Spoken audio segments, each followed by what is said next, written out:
Estimados hermanos, es un gusto para mí reencontrarme con ustedes una vez más en este estudio de la Epístola de Santiago, en este nuevo video donde vamos a tratar la prueba número 6. Hemos estado a lo largo de esta carta analizando diferentes pasajes en el capítulo 1 y ahora nos encontramos en el capítulo 2, donde estamos poniendo a prueba nuestra fe, ya sea a través de las tribulaciones, a través de la tentación, a través de cómo la actitud que tenemos al recibir la palabra de Dios como autoridad, de qué manera la obedecemos, de qué manera nosotros tenemos un amor no imparcial, sino realmente podemos mostrar nuestro amor para con los necesitados.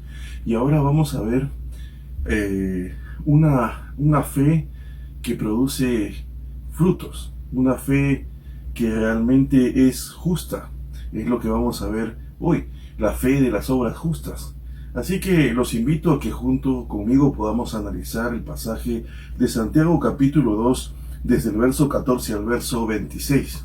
Vamos a estudiar este pasaje y poder descubrir algunas verdades importantes e interesantes que nos van a dar más luz acerca de este pasaje. Vamos a orar para iniciar este tiempo y juntos podamos analizar la Escritura. Vamos a orar. Padre nuestro que estás en los cielos, te damos gracias por este tiempo, Señor, en el nombre de Jesús.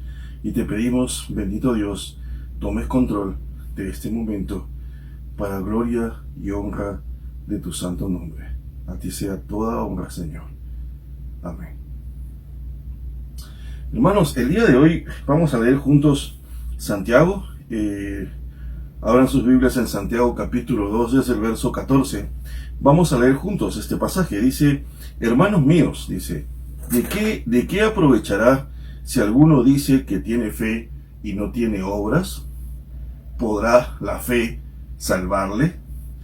Aquí Santiago está planteando algo interesante, una pregunta que está marcando una división, por decir así, ¿no? ¿De qué aprovechará que tú digas que tienes fe, pero no tienes obras? ¿Podrá la fe salvarle? ¿Podrá esta fe salvarle? Entonces esto es algo interesante. Obviamente nosotros sabemos por el libro de Romanos que el apóstol Pablo nos ha hablado de que la salvación viene por fe. Y en una de sus cartas nos dice que la salvación no es por obras para que nadie se gloríe, sino que es por medio de la fe. Muy bien, la pregunta es, ¿qué es lo que nosotros vamos a estudiar el día de hoy?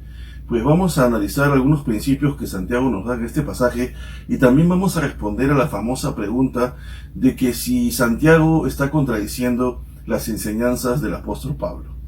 Así que vamos a seguir leyendo el pasaje. El primer versículo dice: hermanos míos, ¿de qué aprovechará si alguno dice que tiene fe y no tiene obras? ¿Podrá la fe salvarle?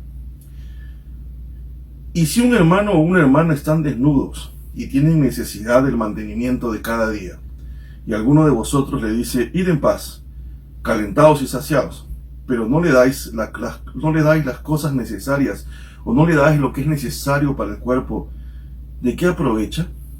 Santiago está diciendo algo interesante, ¿no? O sea, ¿de qué sirve que tú veas a alguien necesitado, que a lo mejor está desnudo, que está pasando frío, ¿verdad? O a lo mejor está pasando hambre, y de pronto tú lo miras y le dices: bueno, te deseo que te calientes y tengas un buen día, pero no haces nada por él, solo son palabras, ¿verdad?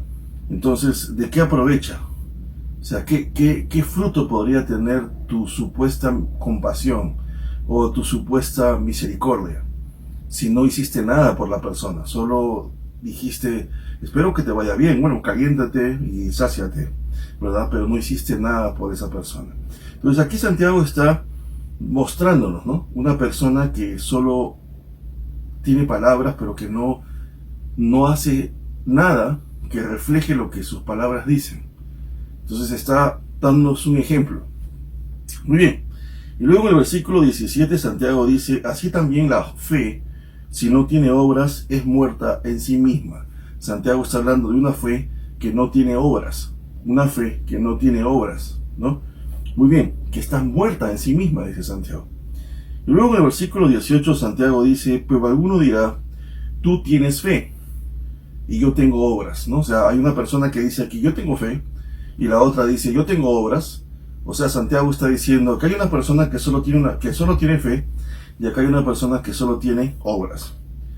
Pero Santiago dice, muéstrame tu fe sin obras, y yo te mostraré mi fe por mis obras. O sea que lo que Santiago está diciendo aquí es que sus obras son evidencia de su fe. Sus obras son resultado de su fe. Solo estoy haciendo una lectura plana ahorita con ustedes, o sea, así sencilla. Ahora vamos a empezar a analizar parte por parte. Está hablando de dos clases de fe, definitivamente, ¿no? La fe que no tiene obras y la fe que produce obras. Muy bien, dice en el versículo 19, ¿tú crees que Dios es uno? Bien haces. También los demonios creen y tiemblan. Versículo 20, ¿mas quieres saber, hombre vano, que la fe sin obras es muerta?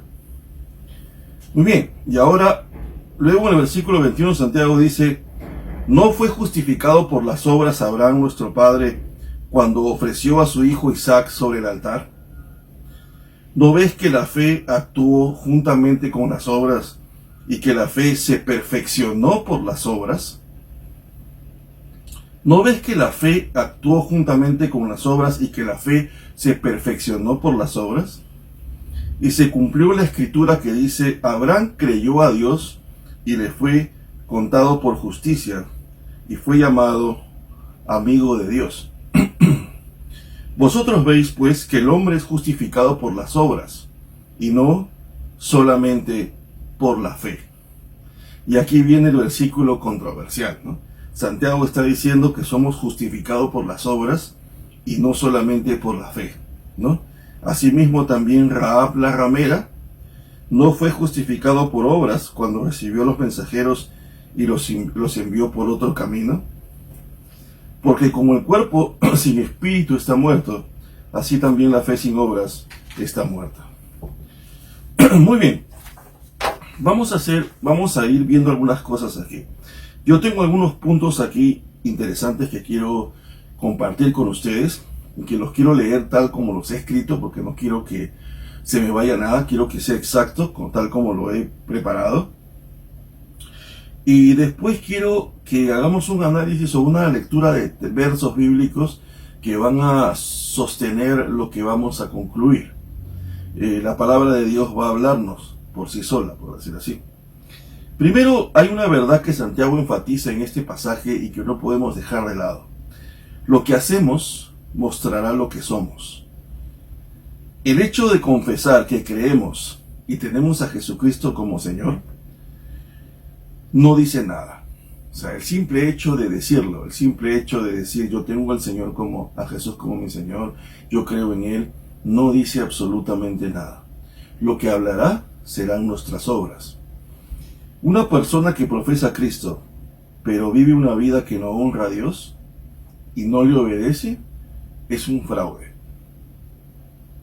O sea, decir que tenemos a Jesús como Rey, que le servimos y que somos creyentes y creemos en Él, pero nuestra vida no es una vida de obediencia a sus mandamientos, solo es un fraude, es un engaño.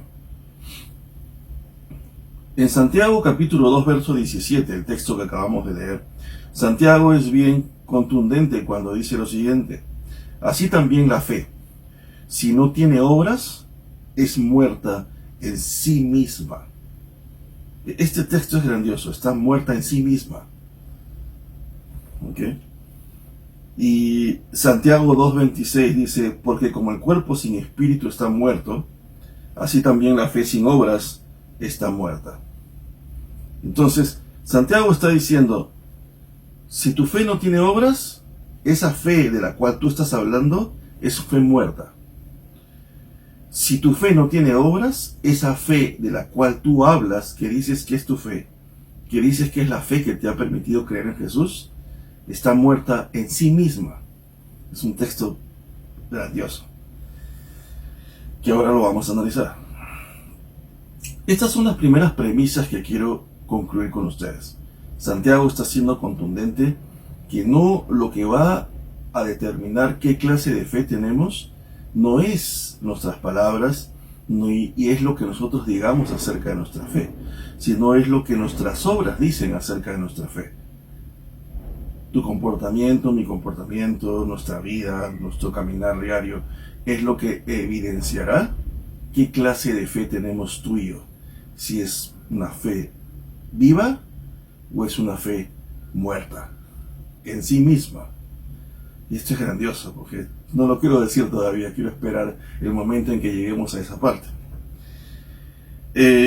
Una de las cosas interesantes que quiero analizar es que la Biblia nos habla acerca de ejemplos de fe muerta. Quiero mencionar Mateo capítulo 3, del versículo 7 al versículo 9. Dice lo siguiente, dice: al ver que muchos de los fariseos y de los saduceos venían a su bautismo, les decía: generación de víboras, ¿quién os enseñó a huir de la ira venidera? Haced pues frutos dignos de arrepentimiento. Haced pues frutos dignos de arrepentimiento, es lo que Jesús les decía a los fariseos. Y no penséis decir dentro de vosotros mismos: a Abraham tenemos por padre, porque yo os digo que Dios puede levantar hijos de Abraham aún de estas piedras. O sea que Jesús estaba diciendo, no es porque sean hijos de Abraham, supuestamente, que ustedes son salvos. No se confíen en eso, pues que por dentro están muertos, sino que muestren obras dignas de arrepentimiento. Se supone que cuando nosotros venimos a los pies de Cristo, hemos venido porque estamos arrepentidos de nuestra vida pasada. De eso se trata Mateo capítulo 5, verso 3 y verso 4, cuando dice: bienaventurados los pobres en espíritu, porque de ellos es el reino de los cielos. Y la palabra pobre ahí es la palabra tojos o tochos en inglés, y significa esa pobreza espiritual. Claro que alude a una palabra que se utilizaba para los mendigos que estaban tirados en las calles pidiendo limosna de la gente para poder sobrevivir. Solo dependían de la misericordia de otros para poder subsistir. Entonces, esa misma imagen, esa misma palabra que era usada para poder definir a este tipo de personas que estaban afuera en las calles, es usado en este texto para poder darnos esa idea, esa imagen de que nosotros somos pobres espiritualmente y sabemos que si alguien no nos ayuda espiritualmente, si no llena ese vacío, entonces vamos a morir. Dependemos de la misericordia de Dios. Reconocemos que somos pobres espiritualmente y que necesitamos de Dios para poder vivir. Entonces reconocemos eso, y luego en el otro dice: bienaventurados los que lloran, porque ellos recibirán consolación. Y ahí la palabra llorar es la palabra griega penteo, que está indicando un llanto, un dolor interno, pero que se ve reflejado en el exterior. Generalmente era usado para hablar de un llanto por alguien cercano que había muerto. Muchos exégetas nos mencionan, o estudiosos de la Escritura, de que el texto está indicándonos esa tristeza y ese llanto y dolor, porque en el momento que tú reconoces que necesitas de Dios porque eres pobre espiritualmente, también empiezas a ser consciente de que tú estás muerto por dentro. Por eso Pablo en Efesios capítulo 2, verso 1 dice: porque estabas muertos en vuestros delitos y vuestros pecados. Entonces nosotros estamos muertos antes de venir a Cristo, y al reconocer que estamos muertos y darnos cuenta de esa condición espiritual en la que nos encontramos, entonces hay penteo. Lloramos por dentro y reflejamos ese dolor. Pero luego la esperanza es que dice: bienaventurados aquellos que reconocen que están muertos, porque serás consolado de ese dolor. Porque Dios te promete una esperanza, y es que Él te va a dar vida, porque Él es el dador de la vida. Entonces, en este pasaje estamos viendo de que habla del arrepentimiento, y es que cuando vas a arrepentirte porque crees en Jesús y reconoces que necesitas de Él, te arrepientes. Por eso en Hechos 2:38 Lucas dice: arrepiéntense y bautícese cada uno de vosotros en el nombre del Padre, del Hijo y del Espíritu Santo. Arrepiéntanse y bautícese. La palabra arrepentirse es metanoia y significa un giro de 180 grados, que si vas para el norte vas a ir para el sur, pero implicaba un cambio de mente. Quiere decir que si antes tú pensabas que esto le agradaba a Dios, pero ahora la Biblia te dice que es pecado, entonces tú ya no ya no vas a hacer lo mismo porque tu mente ha cambiado. Tu mente te está diciendo ahora, en base a la Biblia, que lo que antes hacías estaba mal y ya no lo vas a hacer porque tu mente ha cambiado. Y tu mente, tu cerebro es la que ordena tus acciones, tus obras. Por eso Jesús le decía a los fariseos: arrepiéntanse, cambien de mente, muestren obras dignas de arrepentimiento, o sea, muestren obras que realmente reflejen y sean evidencia de que tu arrepentimiento fue real y no mental. De que cuando venimos a Cristo y pedimos perdón y reconocimos nuestras faltas y decimos: Señor, perdóname mis pecados, realmente fue algo verdadero. Y la única forma de demostrar si eso fue verdadero es a través de nuestras vidas, a través de nuestras obras, a través de la evidencia de nuestras acciones. Las acciones como evidencia de esa real salvación. Muy bien, entonces hay algo interesante aquí, hermanos. Hay algunos versículos que van a sustentar esta idea. Mateo capítulo 5, versículo 16 dice lo siguiente: Jesús nos dijo: así alumbre vuestra luz delante de los hombres, para que vean vuestras buenas obras y glorifiquen a vuestro Padre que está en los cielos. Jesús nos mandó que debíamos ser luz y que debíamos alumbrar a los hombres para que ellos vean nuestras obras. Jesús no está diciendo que debían ver nuestras palabras. Jesús no está diciendo que debían ver todo lo que nosotros podamos decir de Dios. Lo que Jesús está diciendo es que ellos van a glorificar a Dios no por lo que decimos, sino por lo que hacemos. Y el texto es claro. Mateo 7:21 dice: no todo el que me dice Señor, Señor, entrará en el reino de los cielos, sino el que hace la voluntad de mi Padre que está en los cielos. Otra vez Jesús está diciendo: no porque me digas Señor, no son tus palabras. Tus palabras pueden decirme Señor, pueden decirme Rey, puedes cantar, puedes alabar, puedes hacer lo que tú quieras. Porque inclusive el texto continúa y dice: ¿pero acaso no profetizamos en tu nombre y en tu nombre hicimos milagros y echamos fuera demonios? Habla de los dones, ¿no? Y a veces nosotros pensamos que porque estamos en la iglesia y porque a lo mejor estamos siendo partícipes de un ministerio, cantando, o a lo mejor estamos enseñando, o a lo mejor estamos haciendo algo dentro de la iglesia, o somos sugieres o diáconos o líderes de célula, entonces ya nosotros estamos asumiendo que por eso nosotros realmente tenemos una intimidad real con Jesús, y eso no tiene nada que ver. El don no representa madurez espiritual.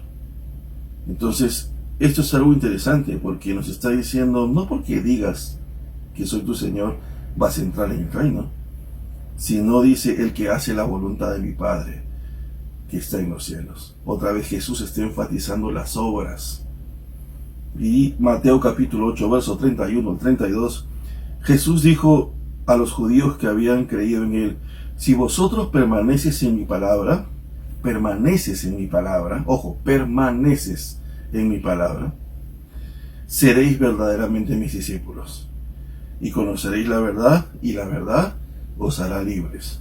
Ya habíamos hablado de esto, y aunque algunos critican la perseverancia de los santos, porque dicen que ha habido mucha gente en el camino que se ha apartado de la fe, y que ha habido gente que estas personas que hacen estas críticas afirman contundentemente de que estas personas fueron salvas o son salvas.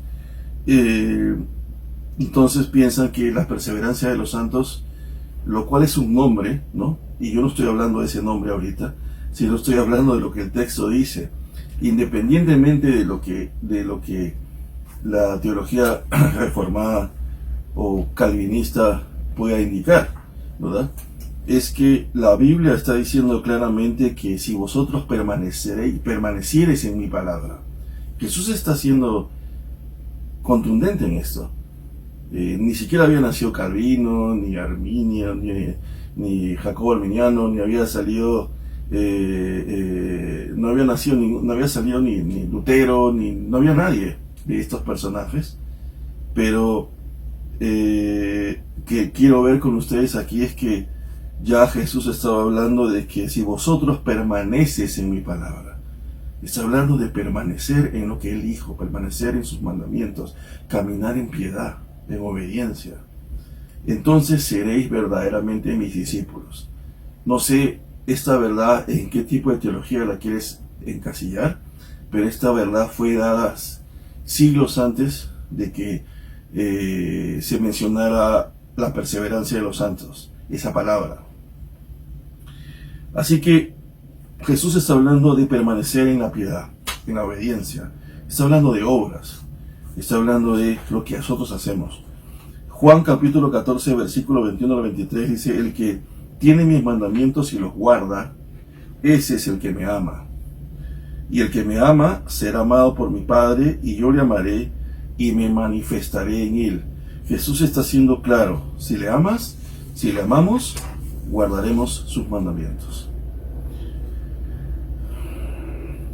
Versículo 23, Jesús dice: el que me ama, mi palabra guardará, y mi Padre le amará, y vendremos a él y haremos morada en él. Jesús subraya una verdad fundamental, hermanos, y es que aceptar el Evangelio de forma intelectual no produce salvación.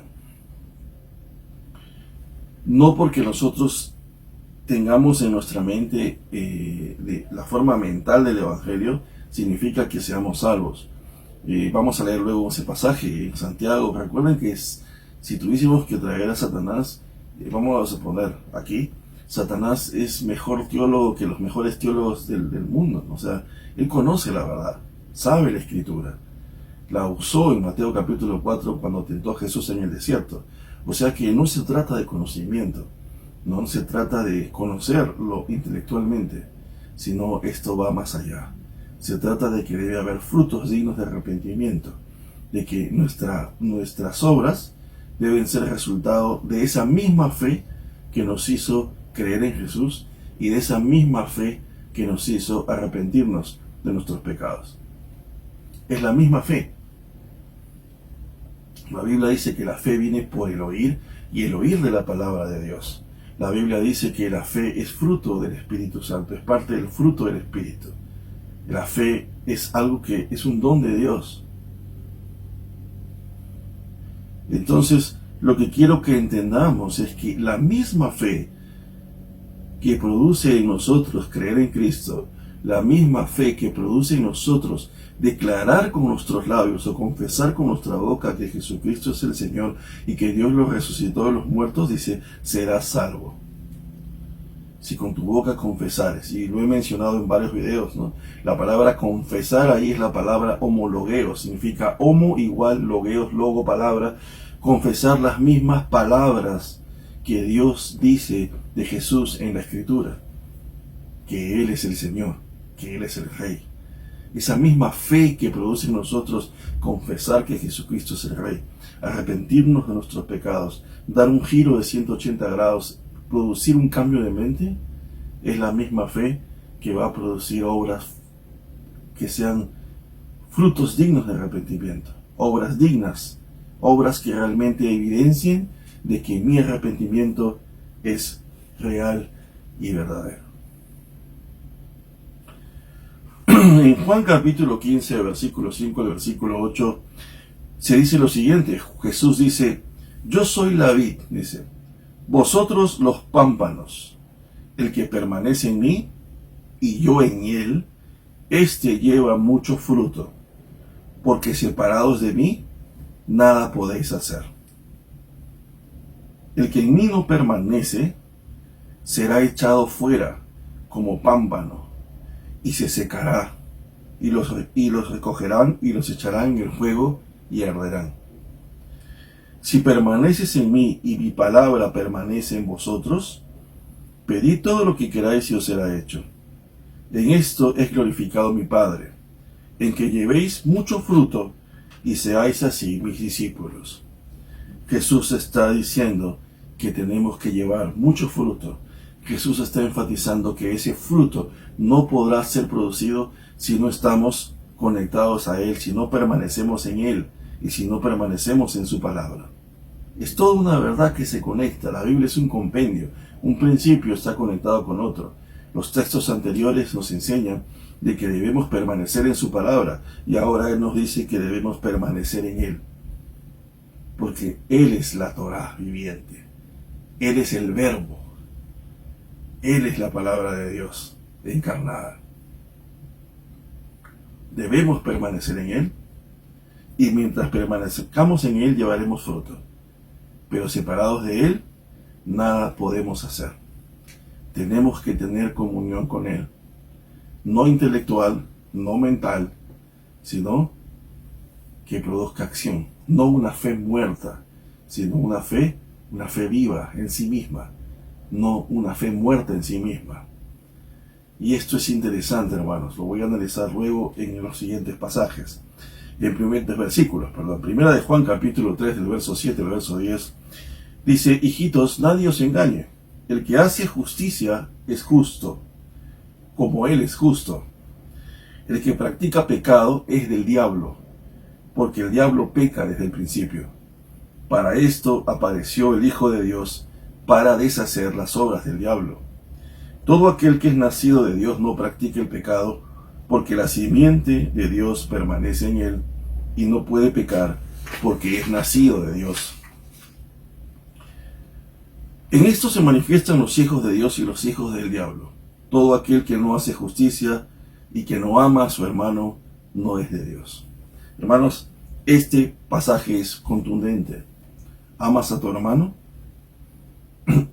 Aún más deberías amar a tu hermano físico, ¿verdad? De carne, de sangre. Creo que eso es algo natural, ¿no? Uno ama a sus hermanos. Pero el texto es contundente. Si no eres capaz de amar a tu hermano, no eres de Dios. No puedes decir que eres de Dios. No puedes ni siquiera pretender llamarte cristiano, por más que sea duro. Y eso me lo estoy tirando para mí. No estoy poniéndome en el papel de juez, porque yo no soy juez. El Señor es el juez. Como dice el Antiguo Testamento, yo soy tu juez, dice, ¿no? Soy tu legislador, soy tu rey. Así que yo no me pongo en el papel de juez, porque esta verdad también viene hacia mí. Pero la pregunta es, ¿podemos pretender mirarnos al espejo y llamarnos cristianos? Y llamarnos que realmente seguimos a Jesús y que Jesús es nuestro rey y creemos en Él, pero no amamos a nuestro hermano? ¿Lo despreciamos? ¿Lo menospreciamos? ¿Competimos con nuestros hermanos? ¿Los miramos por debajo? ¿Los miramos como menos? ¿Nos sentimos superiores? ¿Los tratamos mal? ¿No hay bondad y amor para con ellos? Si nosotros tenemos ese tipo de comportamiento, no podemos pretender llamarnos creyentes. Jesús lo está diciendo y es contundente. Nuestras obras son reflejo de lo que somos, son reflejo de si realmente nuestra fe es una fe verdadera. Hasta este momento he querido leer algunos textos que sustenten mi primera idea o mi idea principal cuando les dije de que somos el reflejo de nuestras obras, son el reflejo de lo que somos, y que no porque creamos de manera intelectual en Jesús significa que realmente somos salvos. Así que hasta este momento hemos podido presentarles algunos textos y voy a poder completar y cerrar esta idea, pero antes de eso quisiera poder responder una pregunta, que es la siguiente: ¿realmente Santiago está contradiciendo las enseñanzas del apóstol Pablo en este pasaje? ¿Por qué? Porque vemos que en el versículo 24 él dice: vosotros veis pues que el hombre es justificado por las obras y no solamente por la fe. Muy bien, esto es interesante y quiero, yo sé que es un pasaje complicado, pero quiero leer algunos textos de Pablo y luego complementarlo con algunos textos de Santiago y hacerles una pequeña ilustración de lógica para que puedan entender un poco las ideas que quiero presentarles. Primero vamos a leer ya hemos leído lo que Santiago dice en el pasaje. Leamos lo que Pablo dice en Romanos capítulo 3 y capítulo 4. Pablo dice: ¿dónde está pues la jactancia? Dice Romanos 3:27 al capítulo 4 verso 5. Pablo dice: ¿dónde está pues la jactancia? Queda excluida. ¿Por cuál ley? ¿La de las obras? No, sino por la ley de la fe. Porque concluimos que el hombre es justificado por la fe, aparte de las obras de la ley. ¿O es Dios el Dios de los judíos solamente? ¿No es también el Dios de los gentiles? Sí, también de los gentiles, porque en verdad Dios es uno, el cual justificará en virtud de la fe a los circuncisos y por medio de la fe a los incircuncisos. ¿Anulamos entonces la ley por medio de la fe? De ningún modo, al contrario, confirmamos la ley. ¿Qué diremos entonces que halló Abraham, nuestro padre según la carne? Porque si Abraham fue justificado por las obras, tiene de qué jactarse, pero no para con Dios. Porque, ¿qué dice la Escritura? Y creyó Abraham a Dios y le fue contado por justicia. Ahora bien, al que trabaja, el salario no se le cuenta como favor, sino como deuda. Mas al que no trabaja, pero cree en aquel que justifica al impío, su fe se le cuenta por justicia.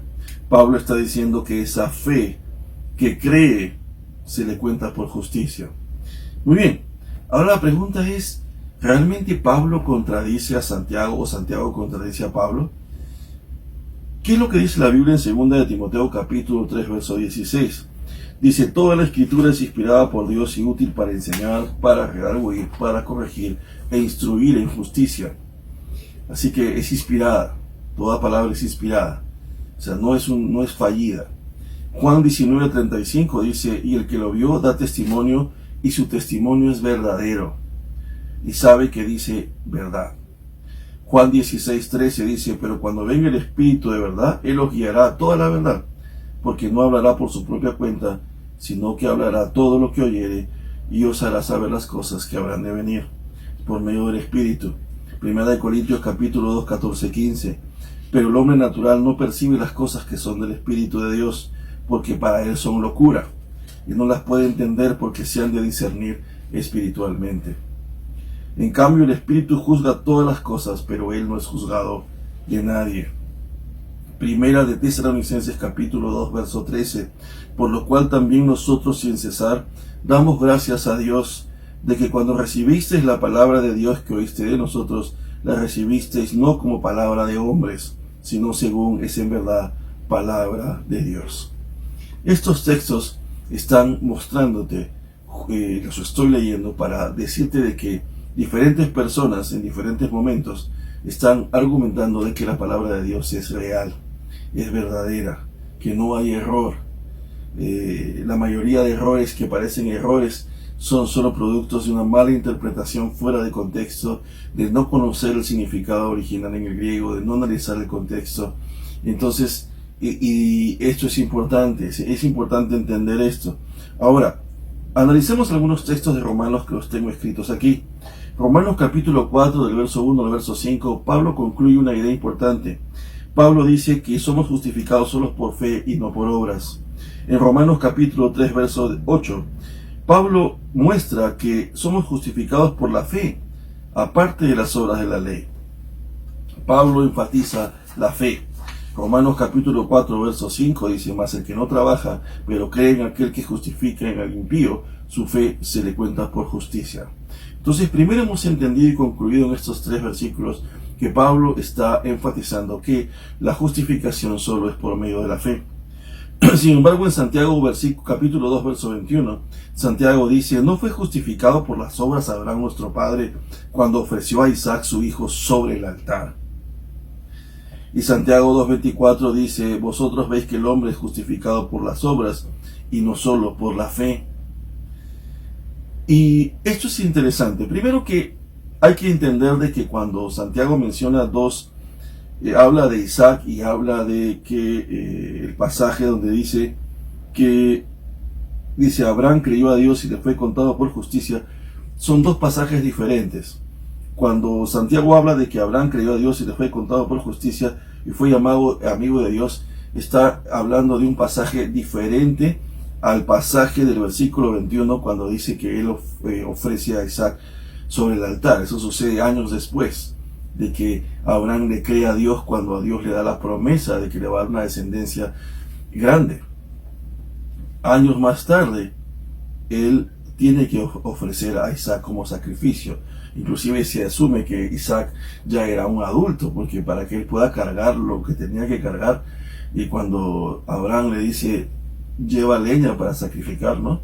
sea, él tenía que ser una persona más o menos fuerte. Además estamos hablando, según algunos eruditos, ya de que Isaac ya era una persona adulta, ¿no?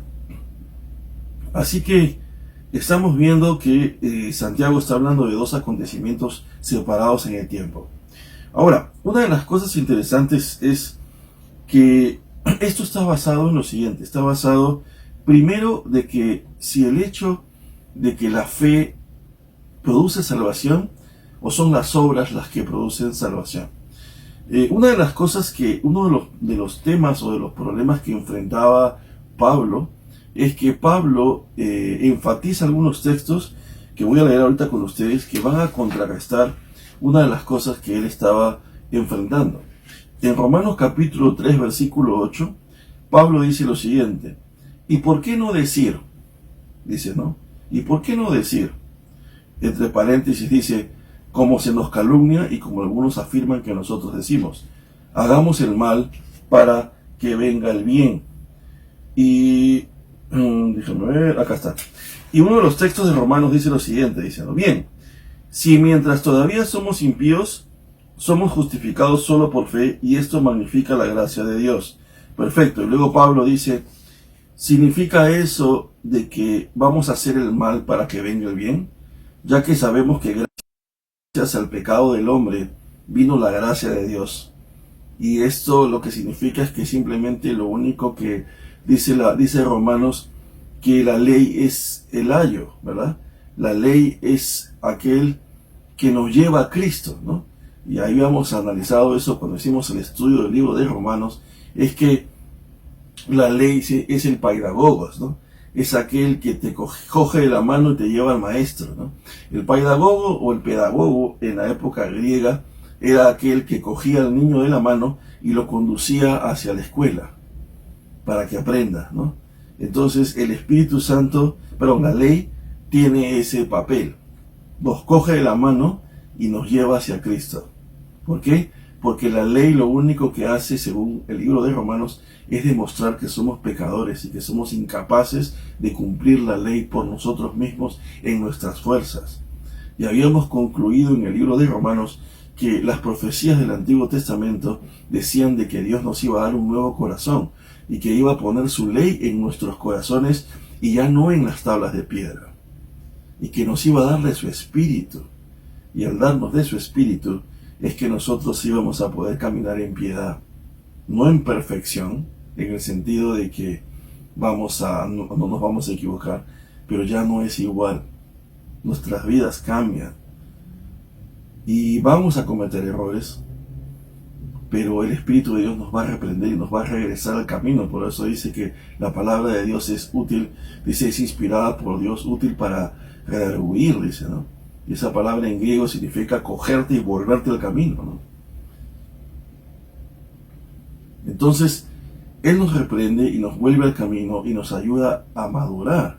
Y como hemos leído en algunos textos de griego, Él quiere que seamos, como leímos seamos en el libro de Tito, ¿no? Que seamos completos y cabales, ¿no? Que podamos ser maduros, que podamos crecer. Entonces, Pablo está enfrentando un problema. Ambos están enfrentando un problema, tanto Pablo como Santiago. Santiago está enfrentando el hipercalvinismo, ¿no? Aunque en ese momento no se llamaba hipercalvinismo. Pero generalmente en el presente hay un problema con algunas personas que critican el calvinismo. Nosotros los creyentes no hemos sido llamados a seguir hombres, sino a seguir la Escritura. Y siempre planteo esto, ¿no? En realidad los 5 puntos del calvinismo fueron una respuesta a los 5 puntos de los arminianos, ¿no? Y en realidad Calvino nunca tuvo la intención ni siquiera de sistematizar estas ideas. Muchos cuando hablamos de Calvino ni siquiera nos importa mencionar de que uno de los temas más interesantes y más, por decir, de los favoritos de Calvino era la soberanía de Dios. Y que Calvino siempre declaró que Dios era soberano y que si Dios es soberano, Él puede hacer lo que le plazca. Él puede hacer lo que Él quiera hacer, porque es Dios, es soberano, sobre encima de todas las cosas. Sin embargo, así como Albert Einstein no le bautizó su teoría, la teoría de la relatividad, y siempre menciono esto, le preguntaron a él en una entrevista si qué podía decir sobre la teoría de la relatividad, y simplemente Einstein contestó y dijo: yo no le he llamado teoría de la relatividad, yo le he puesto teoría de los invariantes. Y tiene mucho más sentido si lo vemos desde el punto de vista físico, ¿no? Aunque no voy a explicar eso ahora, pero lo que quiero mostrar es que no era lo que él decía ser. Igual Calvino, y ahora, la idea del calvinismo, obviamente está la idea del tulip, pero el punto es de que sabemos de que, según el calvinismo, la salvación no se pierde, y esa es la razón por la cual algunos aluden y critican el calvinismo, diciendo de que todos aquellos que creen en las ideas que se derivan del calvinismo o de Calvino, acerca de que la salvación no se pierde, entonces promueve más bien una vida de pecado, ¿no? Y más bien eso se le conoce como hipercalvinismo, ¿no? El hecho de que porque la salvación no se pierda, entonces yo puedo practicar el pecado y puedo hacer lo que me plazca. Pero es que eso estaría mal. El hecho de que tú estés seguro de tu salvación no tendría que implicar que entonces tú tienes libertad para pecar. Y a lo mejor algunos me estarán diciendo: pero entonces, hermano, usted piensa así, ¿y en qué se basa para decir eso? Me baso en lo que Pablo está diciendo. Porque aunque Calvino no existía, ya Pablo se estaba enfrentando a lo que ahora le llamamos hipercalvinismo. Y es que Pablo está diciendo: ¿y por qué no decir, hagamos el mal para que venga el bien? ¿No? ¿Qué está diciendo es Pablo aquí? Es que si la gracia de Dios está sobre nosotros, entonces hagamos el mal, porque igual la gracia va a sobreabundar. Y si la gracia sobreabunda, pues voy a hacer el mal, porque la gracia de Dios ha venido porque yo soy malo. Entonces sigamos pecando. Pero Pablo dice en Romanos capítulo 5, verso 20, la ley se introdujo para que abundara la transgresión, pero donde el pecado abundó, sobreabundó la gracia. Y Pablo dice: si la gracia abunda, ¿qué diremos? Dice, ¿no? Entonces, en Romanos 6.1, ¿continuaremos en pecado para que la gracia abunde? Eso es lo que estaban diciendo. ¿Continuaremos en pecado para que la gracia abunde? Y Pablo, ¿qué dice? No. Bien, ahora, Gálatas capítulo 5, verso 13, Pablo dice lo siguiente: porque vosotros, hermanos, a libertad fuisteis llamados, solo que no uséis la libertad como pretexto para la carne, sino servíos por amor los unos a los otros. Muy bien, ahora, en Gálatas capítulo 6 nos está hablando de una fe que obra producto del amor. Primero que Pablo tiene un problema que enfrentar. Pablo está enfrentando, por decirlo así, aunque Pablo está enfrentando el judaísmo, de que están ellos hablando de la ley en sí, de que tienes que cumplir la ley para poder salvarte. Y Pablo está enfrentando el hecho de que también había un problema, ¿no? Que ahora que Pablo está predicando sobre la gracia y sobre que la salvación es por medio de la fe en Jesús, entonces hay algunos hermanos que piensan que porque ahora yo soy salvo por fe y no por cumplir la ley, entonces ahora yo tengo todo el derecho de hacer lo que me plazca. Entonces, eso está mal. Pablo está criticando y diciendo que eso no es correcto. Entonces, para aquellos que piensan de que el hecho de estar seguro de tu salvación, eso trae como problema de que tú tengas libertad para pecar, y por eso nace el hipercalvinismo. Y por eso cuando uno critica el calvinismo, en realidad no estás criticando el calvinismo, sino el hipercalvinismo.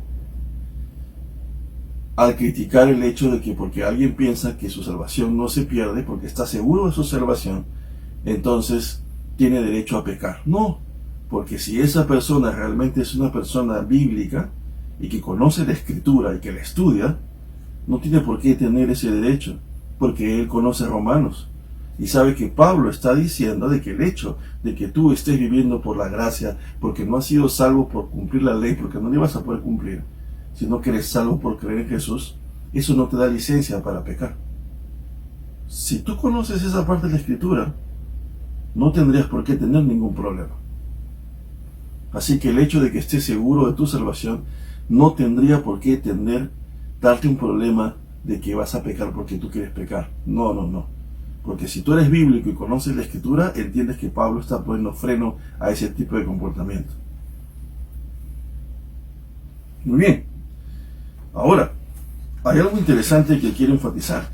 Mientras que Pablo está enfatizando mientras que Pablo enfatiza el hecho de que hay gente que piensa que ahora que la fe es la que te salva en Jesús y no la ley, puedo hacer lo que me plazca, Santiago está enfatizando lo contrario.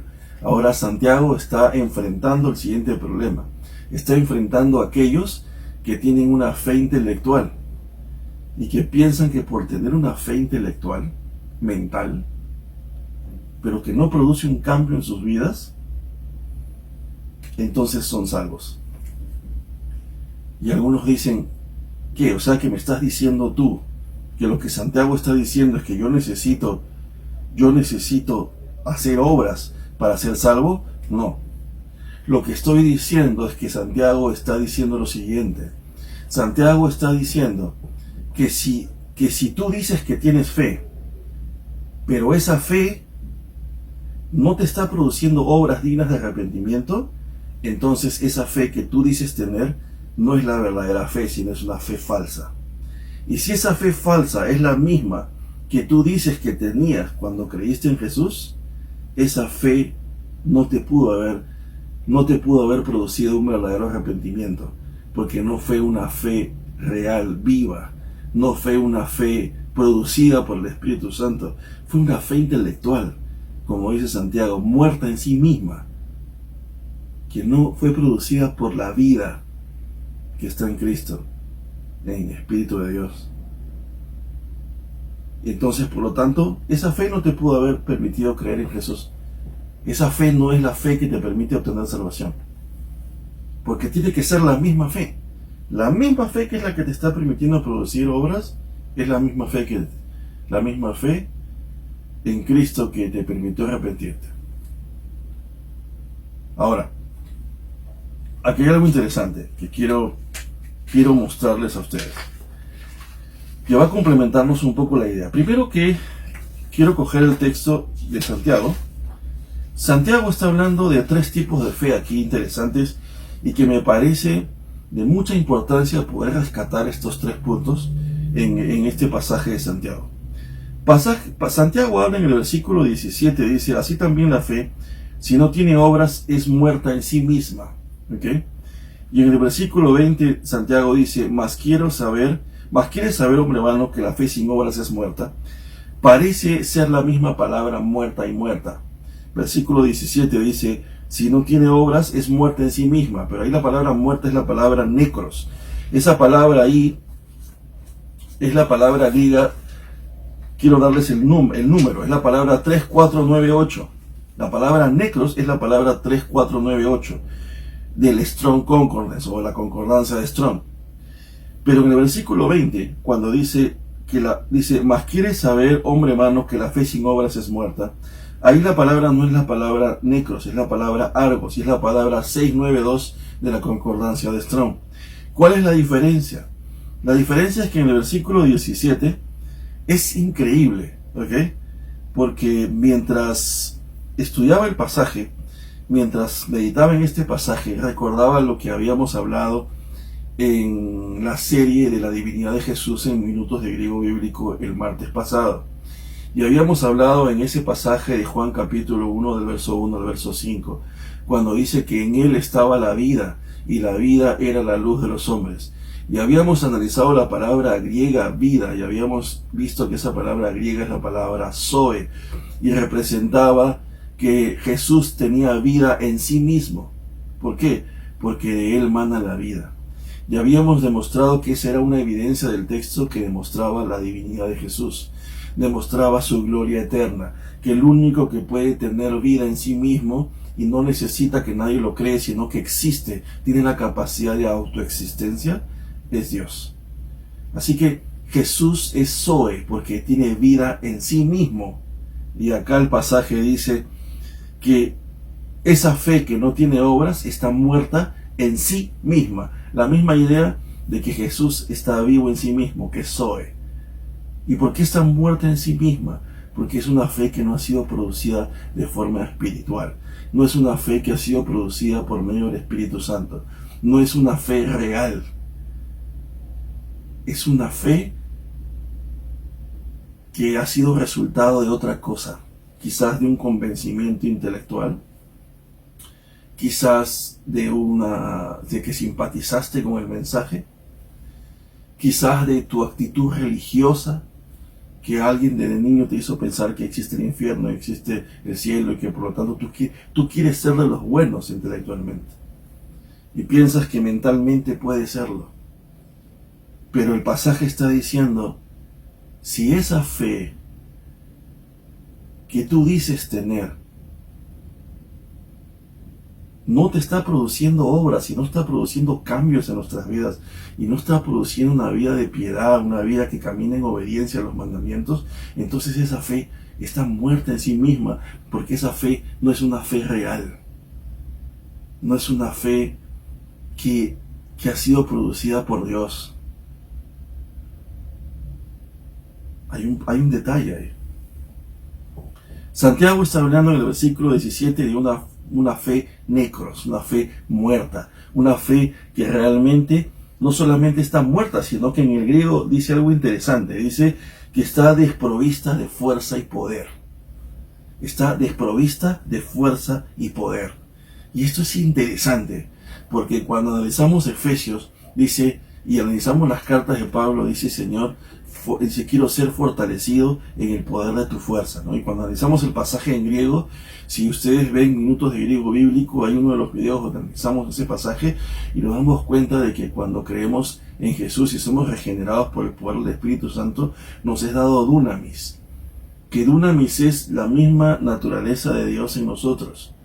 Pero esa naturaleza de Dios, esa nueva naturaleza que nos ha sido dada, esa capacidad espiritual que ahora nueva que tenemos en nosotros, se manifiesta. Cuando se manifiesta a través de obras, a través de acciones, se convierte en kratos, ¿no?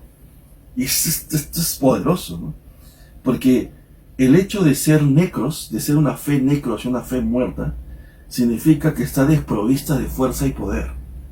Y si está desprovista de fuerza y poder, es porque es una fe humana. No es una fe de parte de Dios. Es una fe falsa. Porque solo una fe verdadera puede producir obras dignas de arrepentimiento. Y si nuestra vida, después de tantos años de seguir a Jesús, sigue viviendo una vida pecaminosa, que no nos importa la ley de Dios, no tenemos temor a Jehová, no tenemos temor a sus mandamientos, odiamos a nuestros hermanos, tratamos mal a los demás, seguimos fornicando, adulterando, seguimos viendo pornografía, seguimos hablando lisuras, entonces quiere decir que hay un problema. Tenemos que analizar qué está pasando y arrepentirnos de nuestros pecados, arrepentirnos de nuestra actitud y volver a Dios. Más también Santiago en el versículo 20 dice, mas quieres saber, hombre vano, que la fe sin obras es muerta. Ahí ya no está usando la palabra necros, de muerta en sí misma o desprovista de fuerza y poder. Está usando la palabra argos. ¿Y qué significa la palabra argos? Significa sin fruto. O sea, ocioso, algo ocioso, sin fruto. O sea, que no está produciendo resultados, no está produciendo frutos dignos de arrepentimiento. O sea, se está quedando ahí, en la teoría, en la mente, en la palabra, pero no está produciendo acción. Muy bien, entonces, hasta ahí quiero que nosotros entendamos lo siguiente. Y el tercer tipo de fe es la fe de los demonios, que es la fe que está en el versículo 19. Y si tú crees que Dios es uno, bien haces.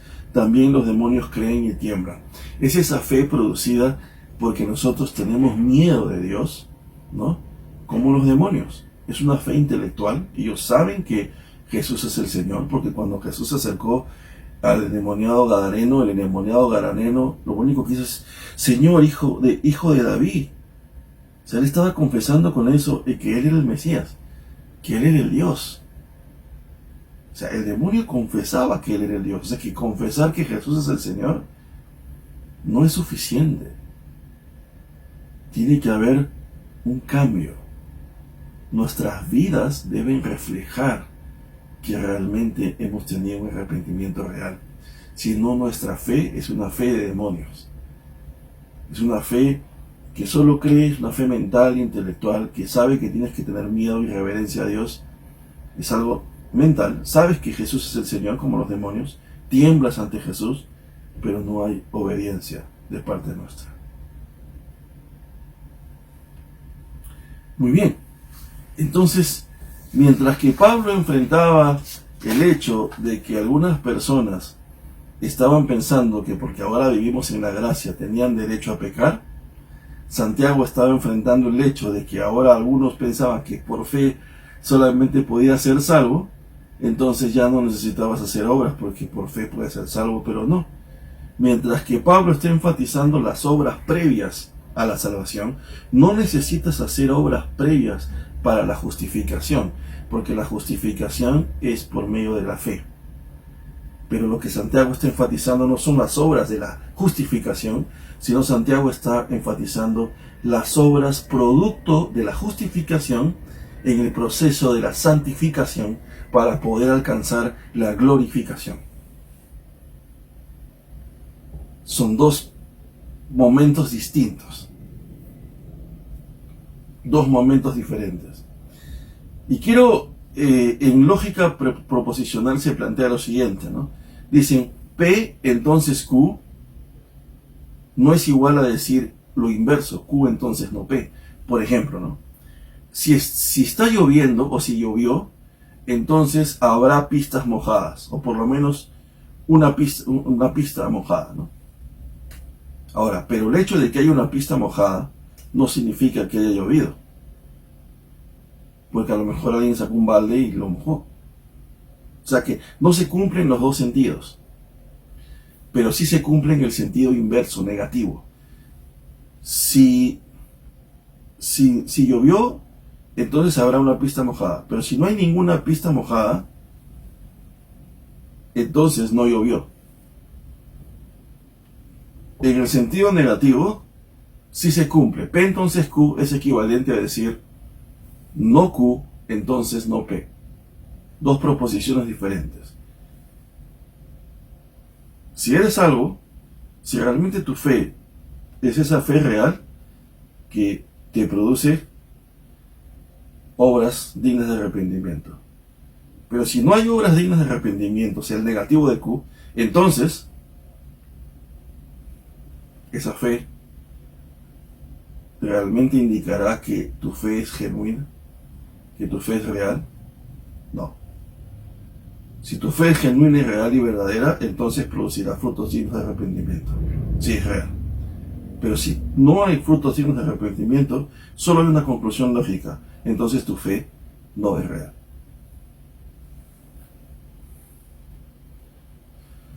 Así que, una vez más, nuestra fe es puesta a prueba.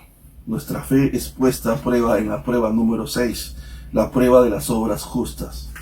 ¿Realmente tenemos obras justas, dignas de arrepentimiento, dignas de que realmente estén mostrando la consecuencia de haber sido justificado por fe, de esa fe verdadera?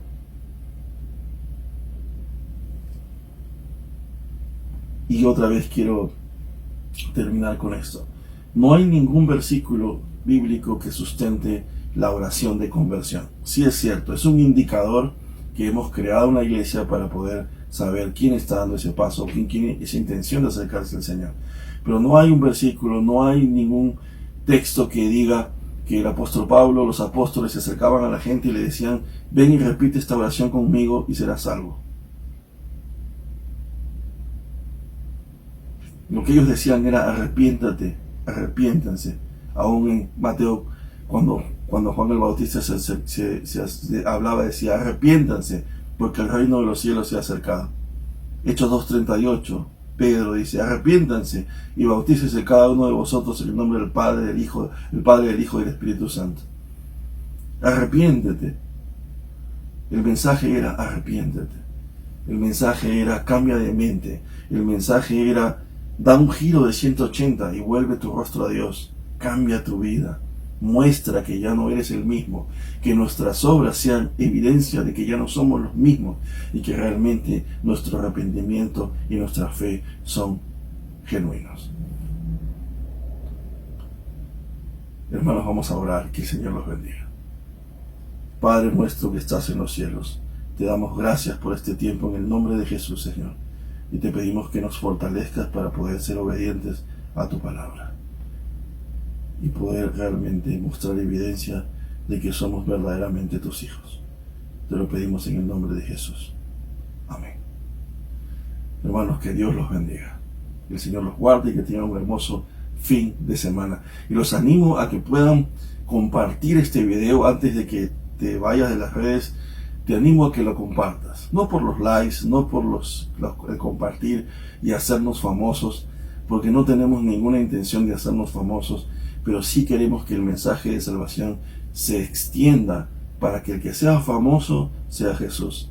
Así que te animo y te pedimos tu apoyo de que puedas agarrar ahorita este video y hacerle share o compartirlo para que otras personas lo puedan escuchar. Porque vas a ser de bendición para otros creyentes con esta palabra de Dios, que es palabra viva. Deja tu comentario, compártenos ahí en este video qué es lo que Dios habló a tu corazón. Y si tienes algo que quieres complementar, siéntete libre y bienvenidos. Estaremos contentos de leer tu comentario. Que el Señor te guarde y te bendiga. Hasta luego.